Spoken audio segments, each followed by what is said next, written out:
আপনি ১.৫ বছরে আপনার সাংবাদিকরা একটি দোষ খুঁজে বের করতে পারবেন না।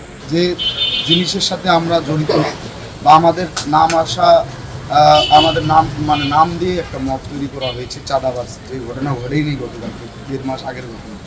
দেখেন গতকালকে কিন্তু সারা বাংলাদেশে ছড়িয়ে গেছে সোশ্যাল মিডিয়ার মাধ্যমে, মেইন স্ট্রিম মিডিয়ার মাধ্যমে।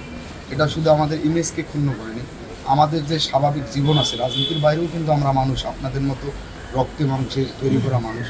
আমি তাই এটুকুই বলবো যে আপনারা তো ইতিমধ্যেই আমাদের সাধারণ সম্পাদক বলেছে যে আমরা ইতিমধ্যেই বিশ্ববিদ্যালয় প্রশাসন বরাবর আবেদন করেছি যে ঘটনাটি গতকালকেই ঘটেছে তার প্রেক্ষিতে যাতে যথাযথ ব্যবস্থা নেওয়া হয় এবং এই ঘটনার সাথে যারাই জড়িত হোক না কেন, সেটা যদি আমার সংগঠনেরও হয় বা অন্য সংগঠনেরও হয়, বিশ্ববিদ্যালয়ের প্রকৃতভাবে নিরপেক্ষ থেকে যাতে তদন্তের মাধ্যমে এটা সামনে আসে।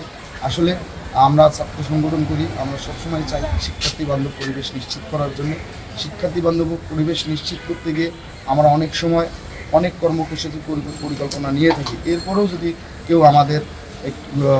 কেউ আমাদের যৌক্তিক সমালোচনা করে বা মতামত দেয়, আমরা কিন্তু সেই মতামত যৌক্তিক সমালোচনা গ্রহণ করেই কিন্তু আমাদের পরিকল্পনার সাথে সেটার সমন্বয় করে কিন্তু আমাদের পরিকল্পনা বা আমাদের প্ল্যান, আমাদের কর্মসূচিগুলো বাস্তবায়ন করে থাকি।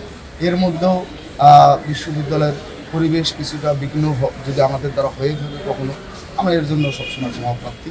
এবং যেহেতু আমরা মানুষেরই সংগঠন, আমাদের ভুলভ্রান্তি হতে পারে, এর জন্য আমরা দুঃখ প্রকাশ করি বরাবরের মতো।